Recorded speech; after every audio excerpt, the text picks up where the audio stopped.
E aí, gente, tudo bom? Sou o professor Zé Ricker e a gente está começando agora a nossa aula de citologia 2. Lembra que na citologia 1 a gente falou de membrana e falou ali do citoplasma? Agora a gente vai um pouquinho mais para dentro da célula. A gente vai trabalhar a parte de núcleo e divisão celular. O que é o núcleo? O núcleo é a parte mais importante da célula, que determina todas as funções dela. No núcleo, nós temos o material genético, que é o DNA, que pode estar em diferentes formas. Nós temos um líquido, que é a cariolinfa, que funciona como se fosse o citoplasma do núcleo. E nós temos também uma membrana que envolve o núcleo, presente somente nos organismos eucariontes. Olha o bioconceito. Eucarionte é o que tem carioteca, o procarionte, exemplo, as bactérias, não possuem essa carioteca. Mas enfim, a carioteca presente nos eucariontes, cariolinfa e o material genético é o que compõe o núcleo. O mais importante dessas três partes é a parte do material genético, que muita gente pergunta: professor, o que é material genético? É DNA? É cromossomo? É cromatina? É tudo. Um bom exemplo, uma boa analogia é vocês pensarem em água, por exemplo. Se eu trabalho, sei lá, com vapor d'água, com gelo e com água na forma líquida, tudo é água. Gente, aqui tudo é DNA. Tudo é o nosso material genético, o DNA, que pode estar em diferentes formas. Ele pode estar na sua forma mais clássica, com aquela torção, Pode estar enrolado, ele se enrola como se fosse um filamento mais emaranhado, que nós chamamos de cromatina. Ele se enrola numa estona e por isso ele fica mais torcido. E pode estar no momento super compactado, que nós vamos determinar como um cromossomo.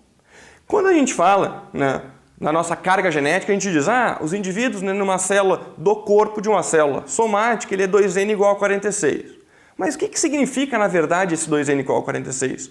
O 2N significa ser diploide. Olha só, os cromossomos estão aos pares. O 46, o número de cromossomos. Se eu tenho 46 cromossomos nas minhas células somáticas, logo eu vou ter 23 pares. Desses 23 pares, 22 são características do corpo. São material genético que não determina, basicamente, um comportamento ou uma associação com o sexo. Já o 23º par é um par sexual. A gente até pode definir esse 23º par, esse que determina homens e mulheres, de uma característica de um cromossomo alossômico, que é o sexual. Os demais, os outros 22, seriam autossômicos, que a gente vai ver isso também em um momento lá na genética. Mas olha só, quando eu enxergo um núcleo, eu posso ter, na verdade, um núcleo interfásico e um metafásico. Professor, eu achava que, por exemplo, o núcleo interfásico e o metafásico quer dizer que eu tenho dois núcleos. Não, um só, em momentos diferentes. O núcleo interfásico, tu vê um borrão, tu vai enxergar o núcleo do núcleo. O núcleo do núcleo chama-se nucleolo. No metafásico, tu não enxerga mais o nucleolo, porque o cromossomo, que era bem grande, ele ficou compactado e ele é visível. Somente nesse momento nós conseguimos enxergar o núcleo. Isso é interessante, Porque interfásico, metafásico, mas o que é isso? Isso é assunto da divisão celular. São fases do ciclo celular. Por exemplo, quando a gente fala em divisão celular, a gente trabalha com mitose e meiose. Olha aí, mitose e meiose. Isso tudo é muito difícil. Não é. Isso é bem simples. Mas antes de falar da divisão, a gente tem que trabalhar com o quê? Com o ciclo celular. O que é um ciclo celular? É o ciclo de vida de uma célula. O que chama atenção? A célula pode estar em dois momentos. Ou ela está fazendo uma preparação chamada de intérfase, ou ela está dividindo, mitose ou meiose. Essa intérfase, essa preparação, ocupa o quê? Ocupa a maior parte do ciclo celular. Na maior parte do tempo, a célula está se preparando para dividir. Essa preparação ocorre em três partes. Nessas três partes, a gente tem um momento, um intervalo G1, o S e o G2. Três partes da intérfase, três etapas de uma preparação para dividir. G1, S e G2. O que é que acontece de mais importante, por exemplo, no momento G1? No momento G1, gente, é onde a célula vai aumentar o seu tamanho, ela vai ganhar volume, ela vai duplicar as organelas. Só isso. Ela cresce e duplica as organelas, aquelas que a gente já viu.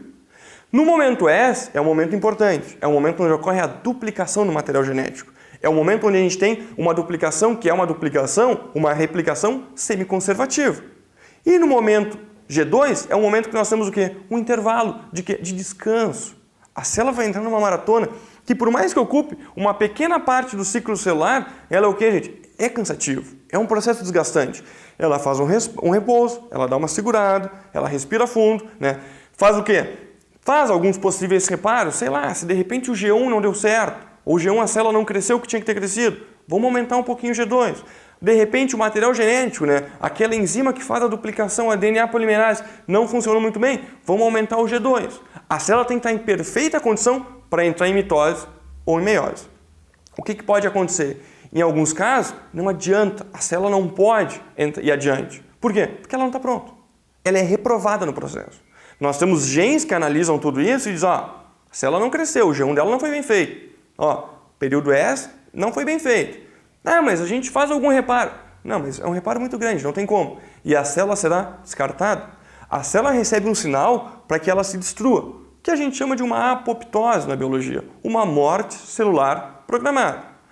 O que chama atenção? Em alguns casos, esses muitos genes não conseguem fazer essa regulação e a célula começa a se dividir. Começa a fazer uma divisão desenfreada, começa a fazer uma divisão com células que não possuem fisiologia. E o que acontece? Essas células fazem um grande monte celular no tecido. E esse grande monte celular, né, ele vai determinar um tumor. Isso mesmo. Um tumor é o quê? É uma divisão celular que foi mal dividida, ou melhor, que foi mal controlada, seria o melhor. Gente, essa divisão celular, né, que forma esse grande tumor pode ter duas formas. Pode ser um tumor benigno, né? Se é benigno, ele não sai do lugar, ele fica ali exatamente naquele tecido. Se ele é maligno, uma pequena célula consegue entrar na corrente sanguínea e se desenvolver em outra parte do corpo. E quando for um tumor maligno, a gente determina como um câncer. A doença que assombra a nossa população é o quê? É uma divisão celular mal controlada. Por quê? Porque algumas substâncias cancerígenas alteraram a função daqueles genes que controlavam a divisão. Mas saindo do G1, que passamos por essas três etapas, aí entra entre mitose e meiose. E geralmente os alunos vêm falar comigo, professor, essa parte é muito difícil. Professor, tem muitas imagens. Tem muitas imagens, tem muita informação, mas vocês têm que lembrar o quê? Uma ideia geral.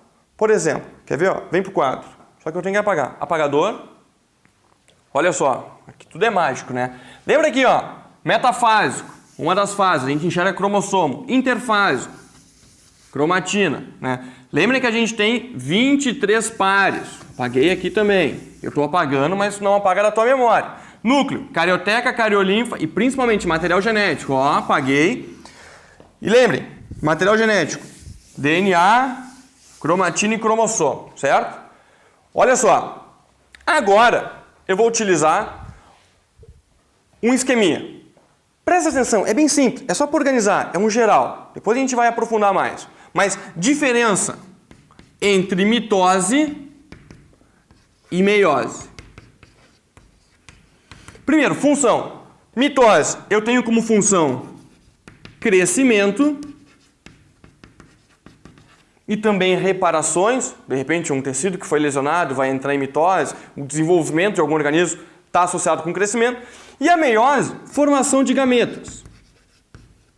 A gente pode encontrar também, em alguns casos, a meiose, lá nos vegetais, por exemplo, produzindo o quê? Produzindo esporos. Mas, de forma geral, pensem em gametas. A mitose é um processo que ocorre em uma etapa, a meiose em duas etapas. A gente sempre vai falar em mitose e acabou. Meiose tem meiose 1 e a meiose 2. Olha só, na mitose eu tenho uma célula e essa uma célula dá origem a duas células. Essa célula inicial, gente, é 2N e dá origem a duas células 2N. É um caso de clonagem celular. Qualquer vestibular de federal, o próprio Enem vai falar em mitose com formação de clones de células. Na meiose é diferente. Na meiose eu tenho uma célula, que é uma célula inicial 2N, que faz, olha só, uma primeira divisão, que a gente vai chamar de meiose 1, dando origem a duas células. Só que essas duas células, elas não são mais 2N, elas não se repetem, né? Como acontece, por exemplo, na mitose. Cada uma delas é N. O tamanho dá para ser melhor, o desenho é muito bom. Cada uma delas entra em uma segunda divisão, que é a meiose 2, e forma cada uma duas. No final, a gente tem o quê? Ó, na mitose, uma célula mãe, que é essa célula inicial, dá origem a duas. Na meiose, uma célula mãe, gente, dá origem a 4 células, tá? Lembrem que essa deu origem a duas e essas duas viraram essas 4. Essas 4 células, elas têm metade da carga genética dessa célula mãe. No caso da mitose, é a mesma carga genética, até porque são clones. O que a gente tem que lembrar? Por exemplo, no ciclo celular, a gente vem para a mitose. Na mitose, a gente tem 4 fases. Uma etapa só, mas 4 fases. Prófase, metáfase, anáfase, telófase. O que acontece na prófase? É o início onde a gente tem a condensação dos cromossomos, eles começam a ficar mais visíveis. Nós temos o desaparecimento da carioteca, aquela membrana nuclear não pode estar ali, porque os cromossomos são puxados para um lado e para o outro. Nós vamos ter o que também? A duplicação dos centríolos e migração para os polos da célula e a formação da nossa corda celular, chamada fuso acromático. Fuso é o que vai puxar. Nós temos depois da metáfase, da mitose ainda, o quê? A máxima condensação. É nesse momento que a gente bate aquela foto e eu mostrei para vocês. O núcleo metafásico. Aí é onde a gente consegue enxergar o cromossomo. A gente pode montar, por exemplo, a coleção dos nossos cromossomos, chamado de cariótipo. Nesse momento, o que eu vou ter? Eu vou ter um cromossomo guardado, ligado a 2 fusos. Ele está sendo disputado pelos fusos. Os fusos começam a puxar ele em sentidos opostos, que na anáfase ele vai romper a região central. Então, quando a gente estuda, por exemplo, de metáfase para anáfase, tem que enxergar o quê? Tem que enxergar esse movimento. O cromossomo sendo puxado, sendo rompido, rompimento do centrômero, que vai originar 2 células iguais. A grande diferença, eu acho, que é o que principalmente o aluno tem que lembrar, é diferenciar uma mitose de uma meiose. A mitose também tem as 4 fases, também vai ter prófase, metáfase, anáfase, telófase. Como tem a meiose 1, vai ser prófase, metáfase, anáfase, telófase 1. Na prófase 1, tem uma variabilidade que está relacionada com o crossing over, mas nós temos o quê? As mesmas coisas. Desaparecimento da carioteca, início da condensação dos cromossomos, duplicação dos centríolos e migração para os polos da célula, formação do fuso acromático. Tudo igual. A diferença é a permutação.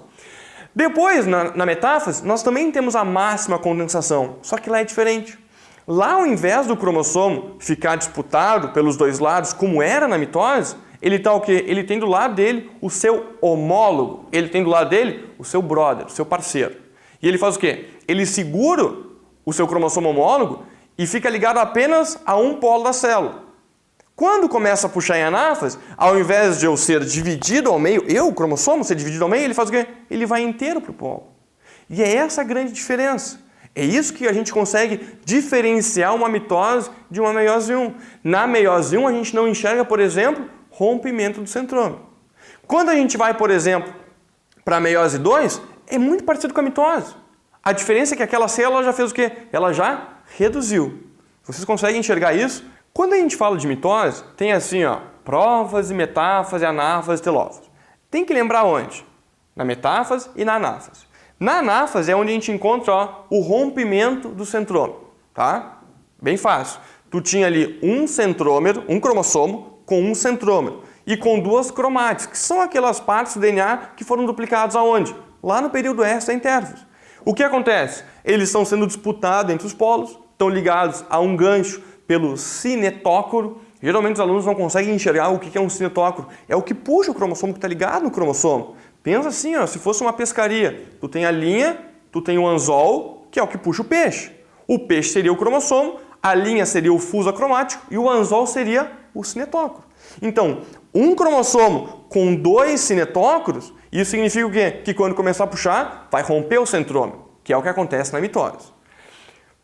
Quando a gente vai para a meiose, isso é diferente, porque eles estão pareados. A gente consegue enxergar na meiose, nessa primeira meiose, na meiose 1, que eles têm o seu homólogo do lado dele. Então, quando ele é puxado, ele não tem... Cada cromossomo nesse momento, por ter o seu homólogo, ele vai apenas ter um cinetócoro. E vai ser puxado somente por um polo. E ele vai inteiro para o polo. Não tem o rompimento do centrômero. E é isso que reduz a carga genética.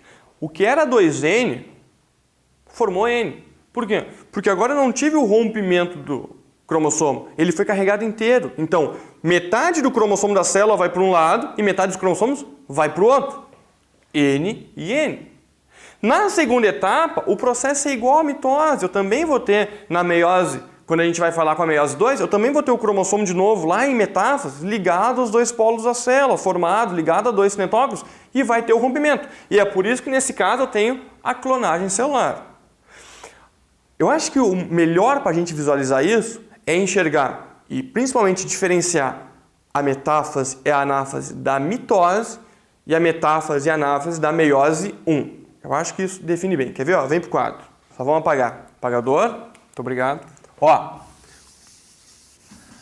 a diferença de mitose e meiose é a seguinte. Volta ao apagador. Olha aqui. Mitose. 2 momentos. Vou abreviar, você já sabe. Anáfase, metáfase e anáfase. Olha como é que fica a célula. Olha aqui, ó. 2 cromossomos antes e depois.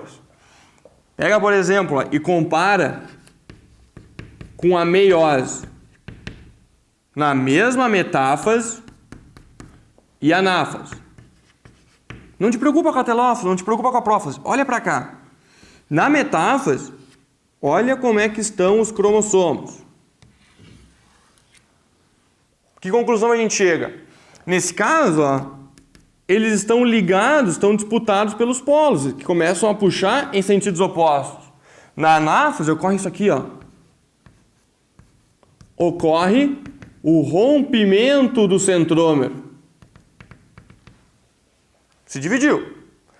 Na metáfase, a gente tem isso aqui. Aonde cada cromossomo vai ter uma corda puxando ele. Ele não está mais sendo disputado. E ele é puxado inteiro para o polo. E não tem o rompimento. E essa é uma grande diferença. Aqui, ó, os cromossomos eles estão alinhados. Aqui eles estão pareados. Mitose alinhado, meiose pareado. Aqui ele está sendo disputado. Aqui ele tem apenas um ligado a ele. Essa é a definição, esse é o principal conceito que a gente tem que ter para diferenciar mitose e meiose. Para entender essa primeira meiose, que é a meiose o quê? Reducional. Porque a segunda meiose, na verdade, ela é muito parecida com a mitose. A diferença é que ela tem metade dos cromossomos. E ela é uma meiose chamada de meiose equacional. Acho que isso é uma boa visão. E para terminar, a gente vê uma partezinha que é a definição e a diferença de uma célula animal para uma vegetal. Mais ali na tela. Uma célula animal é uma vegetal. Agora, na sua totalidade. A gente viu em partes e vamos entender um geral. A célula animal ela é redondinha. Por quê? Porque ao redor dela ela vai ter o glicocálix, que é uma proteção. O glicocálix protege a célula e tem uma certa flexibilidade. A parede celular, se a gente enxerga, ela é meio prismática, ela é mais quadrada. Por quê? Porque ela tem a parede celular ao redor dela. Essa parede celular que é composta por celulose, ela é muito resistente. Uma analogia que a gente faz assim, por exemplo, é tu pensar em um colete à prova de bala e, sei lá, um vidro blindado. O colete à prova de bala protege? Pô, claro que protege. Mas ele tem o quê? Ele tem uma certa flexibilidade. Agora, o vidro blindado protege? Pô, protege muito. Né? E ele tem flexibilidade? Nenhuma. Se a gente fosse, né, e tentasse deixar aquela parede celular redondinha, não tem como. E ela faz o quê? Ela acaba ficando com essa característica. Uma célula vegetal sempre vai ser ou quadrada ou prismática, mas né, toda retinha nos cantos, porque não dá para dobrar essa parede celular. Isso é uma das coisas mais visíveis. Outra coisa importante é que nós não encontramos na célula animal, né, isso é bem importante, o cloroplasto. Lembre, nós somos organismos que utilizamos e fazemos uma respiração, vamos utilizar as nossas mitocôndrias, as plantas também têm mitocôndrias, mas elas têm cloroplasto, porque elas têm um grande talento. Qual é o grande talento das plantas? Produzir o próprio alimento, através do cloroplasto. Nós não temos isso. Nós somos organismos, olha o bioconceito, heterótrofos. Nós temos que pegar do meio, nós temos que usar a nossa alimentação como fonte de energia para utilizar, para desenvolver e produzir os ATPs na respiração. Tá? Então, A vegetal vai ter cloroplasto, a animal não tem. Uma coisa interessante, né? Isso é um pouco discutido, mas sempre em questão de prova, tanto das universidades federais como no Enem, eles trabalham com a vegetal com a ausência dos centríolos.